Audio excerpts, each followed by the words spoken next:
Science is the great antidote to the poison of enthusiasm and superstition. Hi, I'm Juliette Selgren, and this is my podcast, The Great Antidote. Named for Adam Smith, brought to you by Liberty Fund. To learn more, visit www.adamsmithworks.org. Welcome back. Today, on July 17th, 2024, we're going to be getting at the heart of an institution that I really respect, the think tank. In particular, I'm excited to talk to Robert Doar, the president of the American Enterprise Institute, or AEI, a specific think tank that I adore. He worked for George Pataki. Am I pronouncing that right? That's correct. And then Michael Bloomberg of New York in social services, so for the government. And then he came to AEI as a scholar working on welfare reform, various things. And then for the past 5 years, he's been the president of AEI. We're going to be looking at questions like, what does it mean to be outside of academia? What is it like to be the president of such an inter-realm institution? How does the think tank interact with current events? All that and more to come. Welcome to the podcast. I'm glad to be here, Juliette. I really appreciate it. And I really love the fact that you said that you adored AEI. We don't often hear that word used for us, and we appreciate it greatly. There's much to adore about AEI. And we will get into that. But first, what is the most important thing that people my age or my generation should know that we don't? Well, I worry that there's quite a lot that you don't know that I wish you did know. When I was thinking about it, you did give me a little hint that you might ask me that question. And so I was thinking about it, and I said, well, have you seen On the Waterfront? Have you seen Shane? Have you seen Roman Holiday? Do you know these great movies of our past? Unfortunately not. What's your answer on those three? Have you seen any of them? No, but they're going on the list right now. Okay. Do you believe in America? Do you know why you should believe in America? Do you know the difference between a pure democracy, which we're not, and a republic, which we are? So I think, it was true for me when I was your age too. So I want to be fair. There's so much to learn out there, and about our country, and about our history, and about each other. And people who are 21 or 22 or 19 or whatever age you are, have a lot to learn, as they did when I was that age as well. And so, but I would want you to put in a more hopeful attitude, because I think there's so much more to celebrate about life than our popular culture tells us. It's funny, for being a popular culture that we all share, it tends to be kind of whiny. So are there moments in your life where this became apparent to you, that not only the subject you were learning about, but the fact that you were learning, and that learning in general was important? Were there moments when that became? Yes. When I got my first job in government, working for Governor George Pataki in 1995, I went to Princeton. I thought I was a pretty smart person. I had done well in school, and I read newspapers and kept up to date, and came from a lovely family and read lots of books. But in order to be a good administrator or good leader in a government agency or in any enterprise, you got to know the facts. You got to study up. You got to start clean and learn from the beginning and get the basics down. And I was put in charge of a fairly technical government agency, the Child Support Enforcement Program in New York State. And I loved the fact that I was having to learn, and that I didn't come at it thinking I knew it all. And by forcing myself to talk to everybody and read everything, I acquired a lot of knowledge that I didn't have before. And I was desperate for it because I really wanted to do a good job. And so, when you're tasked with a challenge to accomplish an end with a team, that's when you really read the instruction book and you really dig it out and go at it paragraph by paragraph. because if you miss something, you'll do something wrong and you'll fail, and you don't want to fail. So if your question was there ever a time when the value of learning was really clear to me? And one way in which I did the learning was that in New York State, we're in New York State. We were the home of Franklin Roosevelt and Nelson Rockefeller, and we had all kinds of smart people, and we were the Empire State. And New Yorkers have a tendency to think they know it all and that they do things better than anybody else. And what I learned when I was a state official was that I learned the most when I left New York and find out what North Carolina was doing and what Wisconsin was doing and what Iowa was, all kinds of places. And breaking out of that arrogant perception that no place like New York and we're the best really made me much better at my job, because it turned out that the challenges that were being faced in those other print solutions that I was able to copy and bring back to the State House in Albany and apply to the project I had in front of me. That's funny that you put it like that, because I returned from Europe cavorting with my friends from school, and we were there for a month. We went to so many different countries, more countries I've ever been to in my whole life. And I realized that I like the American way. But it did take going. I completely understand that, and I get that. But that's a sad story about Europe. Yeah, that is the sad story about Europe, especially because Europe, in a lot of ways, gave birth to what we have today here, or I guess a reaction to it. So, it's that's a long story about the influence of the British and European values and Enlightenment on the United States, and there's a lot of truth to that. But one of the great things about the history of America is we created a new world. I love the reference to the North American continent as the new world. And we had that opportunity. There's the great lines from Gatsby where, about the sort of man holding its breath in awe at the first glimpse of the new world. I love that. I also think it must be different because when I go to Europe, I see things that we luckily don't have, or that we're fighting against in certain ways. Economically and otherwise. Whereas going to North Carolina from New York and coming from a tradition of a state that is so, welfare oriented relative to other states, and working in that space, I don't know, was it shocking? Was it?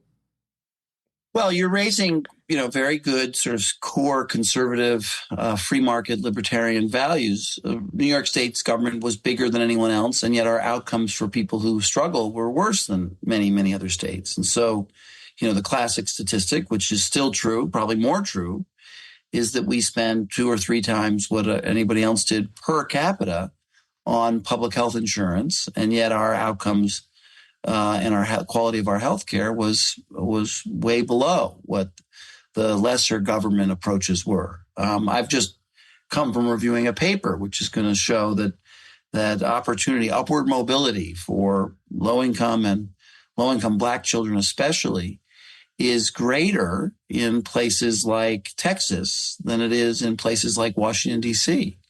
And yet the popular culture perception would be that, oh, no, it's better to be poor and Black in Washington, D.C. than it is to be poor and Black in Texas. But the fact is that's really not true. Housing is less expensive. There's more employment opportunities. Schools are better. Well, how could that be? According to popular culture, only the Democrats know how to help and lead people that struggle or are racial or ethnic minorities. And that's clearly not true. So how did your experience working for government lead you to AEI? Well, so I joined the Pataki administration at a really interesting time in American social policy history, because that was right when President Clinton and Newt Gingrich Governor Pataki, Mayor Giuliani in New York City, Governor Thompson in Wisconsin, Governor Engler in Michigan, and many others were deciding to significantly change our welfare, our cash assistance or our cash welfare system in the United States from one that provided aid without any expectation that someone go to work or make some effort to one that conditioned the aid on effort, on work, on participating in activities that would lead to work. And that was a big change. We had a kind of entitlement, rights-based welfare system after the Clinton welfare reform bill and after Governor Pataki was elected and Mayor Giuliani was elected. We put in place a much more stringent set of welfare policies that said to people, we will help you, but you need to make some efforts. And if you don't, we will terminate your benefits. And that was a tremendous change for an entire system, entire state. And I was very involved in that. And there was some uncertainty, Juliet, that this would work. Congressman Lewis famously said that, welfare reform was going to lead to children and mothers and children, being caught in the gutter of America. And it turned out that imposing those requirements led to people complying with those requirements. It wasn't so much that we took people by their hands and got them a job. It was that they said, oh, if those are the rules, I can do that. And they had much more potential, much greater work incentive. And when they saw that, they went to work, and things got better. And there's a whole lot of literature on all kinds of outcomes for the lowest income Americans, improving in the late 90s and early 2000s and even up till today in this new welfare reform period. And so when you have that kind of practical experience implementing at a large scale, New York State and New York City, values that come from and actually did come from scholars who were at AEI, that makes you very attractive to AEI. They say, hey, wait a minute, here's somebody that doesn't know, not only thinks about it and writes about it, but he's done it. And why don't we have someone like that around here who can tell us what it was really like on the front lines? And so when I came to Washington, I had that. Sometimes you're in a conversation with somebody who's a PhD at Harvard, Yale, or Princeton, or University of Ohio, or wherever, and they're looking at it from a very academic perspective. They're evaluating data sets. They're putting out very fancy papers, but they've never actually run the food stamp program or provided, conducted an interview with a food stamp applicant or recipient of public health insurance or cash. And when I could join the conversation and say, I've read all your papers, but I've also done this and seen it in action, that gave my work and my positions on various issues a little greater credibility. Now, obviously, we applied all of the disciplines that are expected of an AEI scholar, but it isn't a question. I had everybody has their own advantages, Juliet, you'll find out in life, and you want to maximize those.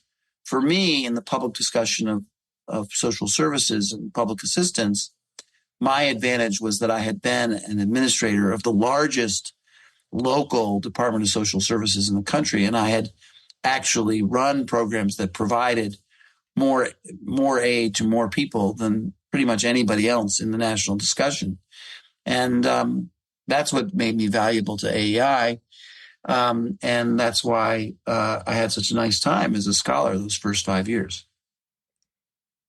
I like that thought of everyone has their advantages. Not only is it very comparative advantage, but it kind of captures the idea that it's not just an economic thing. It's an economic thing because it's a life thing. And I think we get the direction of that wrong a lot of the time. So I really like how you put that. My next question, I'm maybe prefacing it with what I think part of the answer is, but I would like to hear your take on it. I'd like to hear what you think the answer is. That's good. I see the think tank as, maybe I also said this at the beginning of the interview, as this uniquely positioned institution that is kind of between the public and the academics, intersection of all of these groups trying to work together and kind of more or less trying to work towards the same thing. And it seems as though your work also uniquely positioned you like a think tank to do that. And so how did you become the president of AEI? And is it that? I'm really glad you say that we're at the intersection, because that puts us, it makes me sound like people have to go through us to get to their outcomes. And that's actually not true. We are a little bit on the sideline. We're not in government. We're not in our views and our positions and our reports and our data into the discussion. We have to hustle. We have to get our, continuing the metaphor of an intersection, we have to get our signs up, and we got to get our marketing materials ready, and we got to make sure people see us and see what we do. And that's what we do. I mean, so we're a participant in the national discussion, and we can either participate aggressively and every day and on a broad range of issues. And I vary in the discussion and in the fight on a daily basis. So that leads to how I became president. The board and the leadership here and the supporters of AEI wanted a president who would be that kind of leader, who would be not esoteric, not ivory tower, but really focused on how can we take the work our scholars do and have it have impact on the public discussion in Congress, at the White House, in the state houses. And I'm good at that. That's that they chose me. And that does make us a little different. We're much more, we're much more in the world. We're not, an ivory tower. Some places choose to be an ivory tower, and that's a very nice thing. And you can produce wonderful work there, but it's not what our board and our leadership wanted us to be. It's not how I would want to lead AEI. And so I think that's why I was chosen. The other thing, Juliet, you're going to learn in life is that, you can know a lot and you can think a lot and you can be an amazing writer and communicator and researcher. But there is a certain specific skill of management, of how do you come into the building as a leader and set an example, pull people together, manage disagreements, manage personnel, make promotions, make demotions, lead the culture and spirit of a community that is a workplace. And that's a special skill. I think I'm pretty good at it, and I like it. I like doing that. Some other people don't, but I told the board, and I exhibited those qualities when I was in New York, that I was prepared to do them here. And that's another reason why I'm the president, because I care about leading in a way that establishes a strong culture. And that strong culture, if it's established correctly, can lead to even better outcomes by the scholars in the building and by their staff that's helping them. And I think we've done that, but we'll have to talk about. We'll have to see what the test of time shows. Mm-hmm. I like this idea because ideas mean nothing. Action means nothing. Is not even possible without people. The people who came before, the people who are doing it now, the people who will be affected by it. And so if there's not, if there's not a thought towards those people, then you can't really get anywhere. So I really appreciate this. What is your role? I mean, you described it maybe at a high level, but what does your role entail? And was there anything unexpected or that you took on that looked like? So one of the president of AEI has to do a lot of things. One of the things we have to do is raise money. So I'm on the road pitching and telling people about how great our scholars' work is and how impactful it is. And that requires me to master their work in a way that I can communicate well to people that might support us with financial contributions. We're a not-for-profit, so we rely on the generosity of our friends. And so that's one thing. I knew that going in. That's clearly a clear, obvious part of the job. I hire people, and that's a really important skill to pick good people and bring them. I brought Yuval Levin to AI. I brought Adam White to AI. I brought Matt Continetti to AI. I brought Corey Shockey to AI. I brought Rui It's a good lineup to AI. So I brought a lot of wonderful people. And I also nurture and support the people that were already here so they're happy and appreciate being here and are more productive. And so that's a big part of what I do. I I don't, as the president, I don't really evaluate the individual work that closely. That's done more by the various respective research coordinators or deans of the various departments. But I do keep an eye on it, and I watch out for problems with quality or issues that cause us concerns so that we protect our reputation. Um, I report to the board and manage all the sort of operations of the building and the institute. And I also am expected to participate in the public debate in my own way. Now, I have a particular expertise on poverty policy, and so periodically I write for the Wall Street Journal or issues concerning public policy affecting low-income Americans. And that's important. An AEI president should also participate in his or her discipline. It keeps you sharp and keeps you in the discussion. Occasionally, I'll comment on issues broader than that by going on the road and speaking about what the broad issues our country faces and why our scholars' work is so important. So I do that.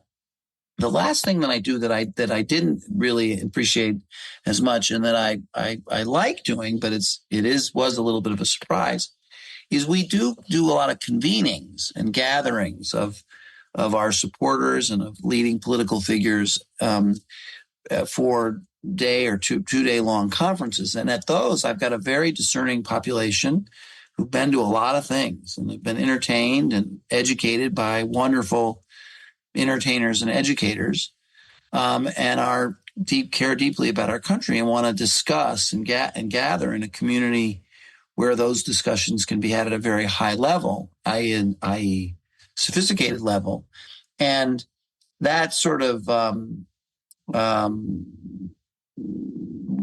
circus leader, leader putting on a show. I feel sometimes like I'm Ed Sullivan. Again, you probably don't know who Ed Sullivan is, but I've got to put on a show every year where I make people be stimulated and thrilled by the discussion. And that requires recruiting people and finding people who are saying really interesting things that are new, so that people can feel like they came to this gathering and had a great time. Now, I've spent too much time on this topic, but the point is that task is actually kind of tricky. And I had never done that before, and I've done it pretty well since I've come here, but it is a challenge. It does sound like a challenge because it's like being a host, but a large-scale host. Yes, I'm a big host. That's exactly right. It's good. Hosting is fun. Hosting is how you build a community, among other things. That's right. It's how you become an institution. That's right. I said earlier that I adore AEI because AEI has just provided so much for me and honestly for young life in DC. I know a lot of people my age because of AEI, and I've learned a lot of things because of AEI, and it's more than just a building, although the building is really beautiful. It's this idea of what it kind of means to be together. So you're very good at hosting and coordinating thank you, Juliet. hosts. I would say I'm really glad you said that because AEI, people do not understand this. AEI is a very young place. We have our core workers are our research assistants who are just out of college and work for 2 or 3 years for scholars. We have a lot of them, and they come from all over the country and are really wonderful. And they join this community, and we do a lot to make sure that there is a community of gatherings and meals and parties so that they get to know each other and they learn from each other. And we give them opportunities to learn and to write and think in a way that the scholars are also learning and writing and thinking. And then we also have a big group of interns, and we have a big group of college kids who affiliate with us either through being part of a club that we nurture on their campus, or through our summer honors program where we have 400 or 500 kids every summer come and take classes with AEI scholars. And so, when you're in our building on any given day, it's full with people that are, between 19 and 28. And I love that. And I also believe, Juliet, that the people that I'm getting to know in those age groups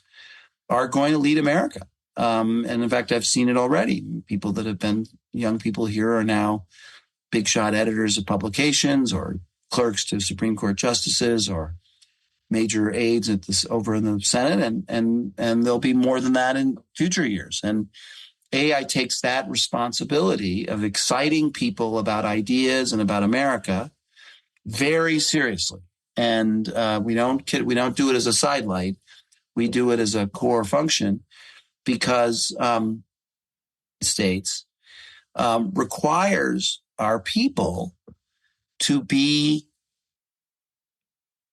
smart and public-minded and thoughtful and deep in a way that we don't often appreciate. It is, in order to be a self-governing country with the system we have, we need our people to be good at discerning what's good public policy and what's bad public policy. And so we want to contribute to that. One of the sad things about, I think, the last 25 years is that some of our institutions of higher learning have failed in that regard.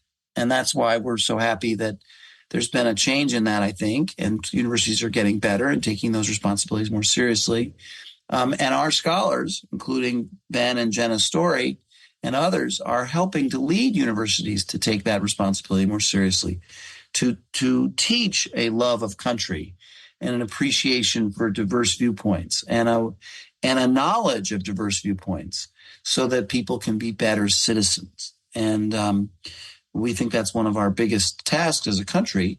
And we do it here at AEI, and we're also trying to help colleges and universities do it better on their campuses. Do you think that spending time in an office that is, well, chock full of young, eager learners and honestly youthful scholars who are also eager learners, do you think that gives kind of an insight into how hopeful just we as a country are and how to get out of that, right? Because education is really important, but are we overblowing it? Is my generation totally screwed up and we're going to totally screw everything else up? Or is that, I don't know. People seem freaked out about the state of the world right now. Here's what I think about that. I think your generation is a lot better than we give it credit for. I'm more optimistic or more hopeful than your typical, grouchy conservative or grouchy, progressive. On the other hand, you're not as good as I'd like you to be. And so, yes, I think participating in a community like ours helps you be better, as I've just said. But I guess the fear, Juliet, is that people like you and me and will hang out in our little communities here at AEI or other think tanks that care about these issues, and we won't know what's really going on out in America. And so I think that's an important ingredient to this is we can certainly enjoy the community we've created, but we've got to recognize that the purpose is to take what we learn in a community like this and bring it to broader communities outside of Washington, outside of our little bubbles on university campuses. And I often say to young people like you that if you're looking at your future and you care about domestic policy, I don't know that Washington's really the best place for you to be. I think you should go out and work in state and local government or work in state and local communities in some ways. You'll have greater responsibility faster. You'll get leadership role faster. You'll have a bigger impact faster. And you actually also will be getting out of the sort of Northeast bubble or coastal bubble that is sometimes a problem, or urban bubble for people not really realizing what's happening in a large chunk of America. I know that typically I count as someone in these sorts of bubbles, in the think tank bubble, in the scholarly academic bubble in the urban bubble. I guess Charlottesville is like kind of a hippie bubble too. Um, but I was wondering if you could educate me on a sort of thing in practice of, you know, sending our ideas out. I heard from a little birdie that you are working on a project related to impeachment. And to be totally honest, I don't know anything about the relationship and the history of impeachment in the United States because our education in history ends at the Second World War, that sort of thing. Sure, you are a curious person and you've traveled and you're getting outside of your bubble as much as you can. I didn't mean to be saying that was a but I don't think you took it that way. But with regard to the work on the impeachment document that I'm working on, so impeachment is a part of our Constitution. It's described in Article 2 of the Constitution. It's what happens if a president, and also applies to federal judges, does things that are viewed as worthy of having them be removed from office. And so the technical term is for high crimes and misdemeanors. And that's a kind of old term that's hard to, you need to do some studying to understand what the founders meant by that. And I'll get to that in a minute. The history of impeachment in the United States is very rare. We've impeached, I would say, impeached and removed from office maybe, 40 judges in the history of the United States. We've never impeached and removed a president. There have been 4 impeachment proceedings begun against presidents. The first was Andrew Johnson, and that led to the votes of impeachment in the House of Representatives. But in order to be removed, you need 2/3 of vote in the Senate. And so Andrew Johnson, who was the successor to Abraham Lincoln, was acquitted in the Senate, and they didn't achieve the 2/3 vote. And at that time, the practice of impeachment was discredited because it was thought later that the grounds for impeachment were weak, that he was the victim of kind of a bullying tactic by the radical Republicans. And so that sort of lay dormant for a long time until the presidency of Richard Nixon. And he was reelected in 1972 with an overwhelming majority. He won 49 states. But his White House and he himself were found to be involved in a lot of activities that undermine the rights of individuals in the United States in a variety of ways and obstructed the proper proceeding of a criminal prosecution in a way that was suborned perjury. That was considered problematic. No one wanted a president who'd done those sorts of things or appeared to have done those sorts of things. And over the course of 9 months, a committee in the House of Representatives, the House Judiciary Committee, conducted an inquiry into the facts and evidence concerning President Nixon's presidency. And at the end of that period, and in Washington, 9 months is a long time, and they went behind closed doors, they took witnesses, they gathered information. They voted by pretty strong bipartisan vote, Republicans and Democrats, that President Nixon should be impeached and removed from office.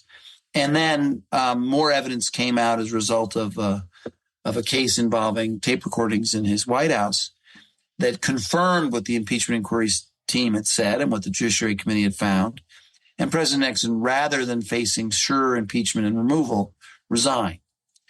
Again, that was an example of a presidential impeachment process that was viewed as being well executed and positive for the country. I often say that, if the Republicans and the country hadn't handled that well, Ronald Reagan would not have been elected only 4 years later after the presidency of Jimmy Carter, because people would have been so turned off by Republicans' refusal to face up to it.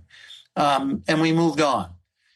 Then, during the presidency of Bill Clinton, he was impeached, but the vote in the Senate failed by a pretty wide margin. President Trump impeachment proceedings were brought against him twice, also not bipartisan, not done in a way that garnered the support of the vast majority of Americans, and he was acquitted in the Senate both times. And what I think that story shows is that impeachment's tricky. It's hard to do well.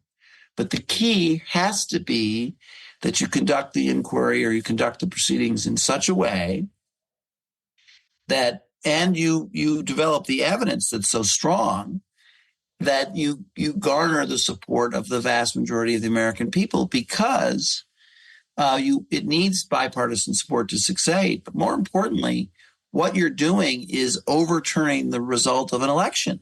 President Nixon was elected with, I think, 72% of the vote. He won 49 states in 1972, and Congress was ready to impeach him, less than 2 years later. So that was a dramatic action. And if you're going to take that dramatic action, that turning over and upsetting the results of an election, you better do it right, and you better have the facts right, and you better be earning the support of your political opponents, because you're going to need to do it in a bipartisan way. And both the Clinton and the Trump impeachments didn't do that, and therefore they failed and were, in my judgment, problematic, while the Nixon impeachment did. And so what I'm working on is a description of what happened during the Nixon impeachment. And it's not well known, because it's not the sort of thing you want to dance on someone's grave over. And no one, and again, stories of positive exercises of political responsibility, often aren't told. But in this case, the House Judiciary Committee, led by Chairman Rodino, and the Republicans and Democrats on that committee did the right thing. That's a very short, abbreviated history of a complicated subject. I didn't know there were so many of them. Well, those are presidential impeachments, and those are the 1, 2, 3, 4. There's only been 4 of those, but there's also the judicial impeachments are also rare, but they do happen, and they happen when judges behave in a way that is deemed to be violation of their oath of office to faithfully execute. It's a sad thing. No one likes impeachment, because you're basically saying that a person you gave great trust to and had great hope and faith that they would uphold that trust have failed you. And so we don't want them to be very many. I'm curious, what do you think are some of the key differences in how it used to be conducted, and how, I don't know, do we treat it differently? Do we think about it as more of I don't know, I'm thinking about maybe the Trump case. It seems divisive almost. Oh, it's very divisive. It's very divisive. Is it always? No, it never. Remember, we went through 200 years of American history to 1976, and there'd only been 2. So it's a rare thing, and it should be a rare thing. The fact that we've had 2 in the most recent period, 3, Clinton and 2 Trumps, it has something to do with the particular circumstances of those 2 presidencies. Let's be clear. But they also have something to do with the hyper polarization and animosity that the 2 sides are feeling toward each other, where differences of opinions are not differences of opinion. They're, moral challenges. And, Yuval Levin and others have pointed out to people that our disagreements are not all fundamental and so significant that we have to get it in our mind that the other side is the enemy. The other side is not the enemy. They are our fellow Americans, and they see a particular issue different than we do. And our task is to reason with them and discuss with them and to bring out the facts in a way that might persuade some of them or all of them to see it a different way. But when we turn politics into a blood sport where the other side is the enemy, then you're going to lead to a very divisive political environment in Capitol Hill and in Congress, and that's not helpful. Thankfully, Juliet, we have states and localities where this problem of hyperpolarization has begun to crop up, but by and large, this kind of hatred between the parties doesn't really exist. And so there are lots of governors that govern their states in a way that is viewed as reasonable and respected by even their strongest public opponents and political opponents. And that's what we need to get back to as a country. And that will take leadership, and will take having people that bring us together, not divide us. I think you beautifully brought us back to the community and the education and all those things which are so important and actually fight polarization by making us better people. How much of it, I mean, obviously in our system, we elect people in the House and the Senate, which means that from the Democratic angle, the people are more involved than they otherwise would be. Still a republic, but maybe more than pre-17th Amendment. How does kind of thinking about this as a citizen of the United States, would it change who we elect or what we want? I'm trying to think of how, other than just going through the motions of thinking through an issue, how everyday Americans can kind of think about this and realize that the revoking of trust it's a sword to be wielded wisely. Well, but I don't know. I mean, I think that I'm not. When you ask sort of how can we, I don't actually. This is where I'm a little bit different from some people. Mm-hmm. I know a lot of politicians. I know a lot of members of the House of Representatives. I know a lot of senators. I know a lot of governors, and I know the people in the country, and I've gotten a sense of them. And the entity that I think is the most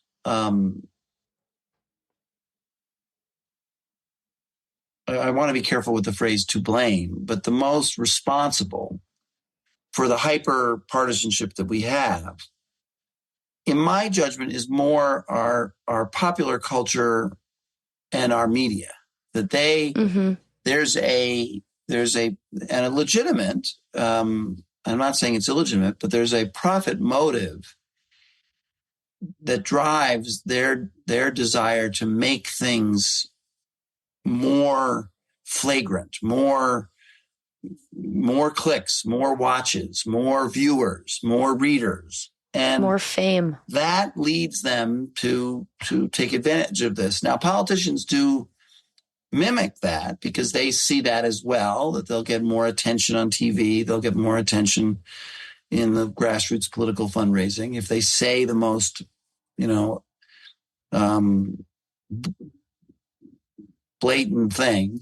But the media doesn't help in this regard, and the social media doesn't help in this regard, and our culture from Hollywood doesn't help in this regard. We don't.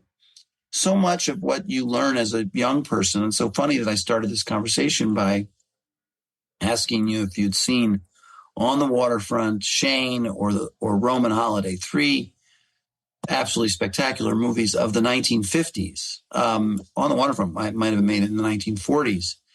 And those movies aren't just interesting stories, and they also inculcate certain cultural values. And, I just don't often see that as much in what comes out of Hollywood and our popular culture now. And I hate to sound like a grumpy old man, but I am a big consumer of that. I do watch TV, and I go to the movies, and I keep an eye on those things. And, what I see a lot of is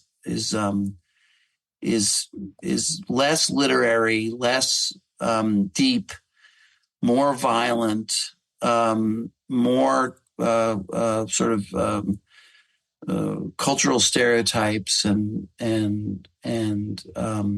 more anti-American. And you're Juliet. You grew up around that. Maybe that would make you and your generation more cynical and more disenchanted and less believing in the values that we like to uphold here at AEI. Well, that's I don't think that's the politician's fault. I think that's our culture's fault. Yeah. It's just that then the political realm becomes the playing field, which I guess how can you blame that? I mean, let me ask you a question, Juliet. What is your favorite work of fiction of any kind? Movie, book, novel? What's your favorite work of fiction? I would have to say Anna Karenina by Leo Tolstoy. Oh, okay, that's very good. That's good. That's good. I thought you were, and I was going to see what you were going to say. I was, Lord of the What did Rings, you think Harry I was Potter. going to say? Maybe those are your generation. I don't know. I'm an old Those aren't soul. bad. I'm not saying they're bad, but No. I wondered. Yeah, that's an interesting choice. Yeah. I mean, I belong to a group of readers within our generation, which I think is maybe less popular than it used to be, with phones and Netflix and all. I enjoy a good movie, but you know, the books are kind of where it's at. Have you ever thought of? I guess this is kind of hard because how do you pump not just money but like investment in this sort of thing without it feeling manufactured? But what if the think tank had like a film division? Well, And I do. People have come to me and said to me that they were film producers and they're devoted to producing film movies that celebrate positive American values or celebrate faith. Um, uh, uh, and I've written about them and encouraged them. It's not something we do, but we do. But it's not a bad idea. I mean, there is a documentary filmmaking company, Kite and Key, based in New York, that's making beautiful documentaries about difficult issues in a really wonderful way, and that are nonpartisan for sure, and in my opinion, properly even-handed in their approach. That is very educational and very solid. It doesn't tilt one way or the other. So yeah, and that's a filmmaking company. I like them quite a lot. There was a movie a few years ago called Spitfire Grill, starring Ellen Burstyn, who's one of the great actresses of all time. And that was a movie that was explicitly made with a Christian theme, but it's very subtle. It's a beautiful movie, and very interesting and exciting and compelling. And so there are people that do that. And I wish we could do more. I wish there was more of it. Maybe there will be just by us speaking it. Maybe. What is your favorite work? My favorite work total? Like, are you reversing the question back on me? Yes. Oh. Well, that's a good one. I have to think about that. I'm a big fan of Wallace Stegner, who wrote a book called Angle of Repose. He's the great novelist of the West, although he was bigger and more important than that. I love that novel. I'm a big fan of Willa Cather. So My Antonia is a beautiful, maybe the greatest novel of the 20th century, American novel. I've had a little bit of a romance with Edith Wharton lately. So I've read Age of Innocence and House of Mirth, and I like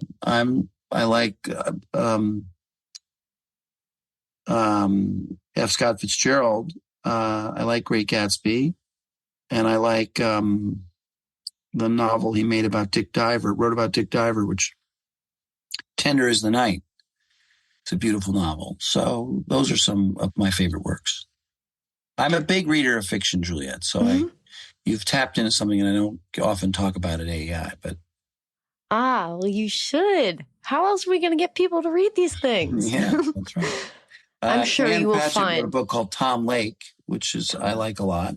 I'm writing down like everything you say here. I'm planning on meeting up with Amazon later to purchase all of this stuff. Good.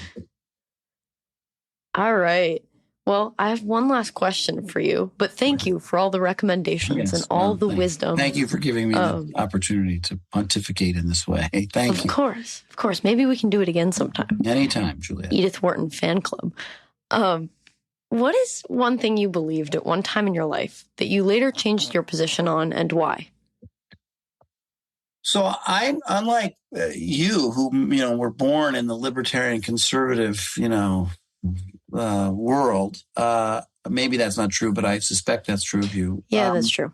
I grew up in much more liberal progressive environment in New York City and surrounded by liberals and progressives. And so when I was in college and when I was your age, I had a much greater faith and belief in the power and ability of government to solve difficult problems that were of a social nature or an economic nature. And reading and knowledge has led me to realize that that's a false hope, that relying too much on government and putting too much emphasis on government interventions can often do more harm than good. And so a big turning point in my life was reading Losing Ground by Charles Murray, which depicted the ways in which the anti-poverty efforts of the Johnson administration and the progressive left had actually led to no progress and maybe going backwards for poor families in the United States, especially Black families. And Mickey Kaus wrote important articles along those lines for the New Republic, and there were other scholars, Larry Mead and others, that wrote about it. And I really learned from them, and that changed my view of the proper role of government in helping people that struggle. And so that was, but again, I'm a convert. I wasn't born into this conservative world. I came to it by learning.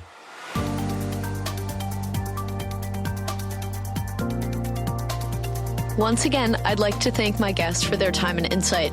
I'd also like to thank you for listening to the Great Antidote podcast. It means a lot.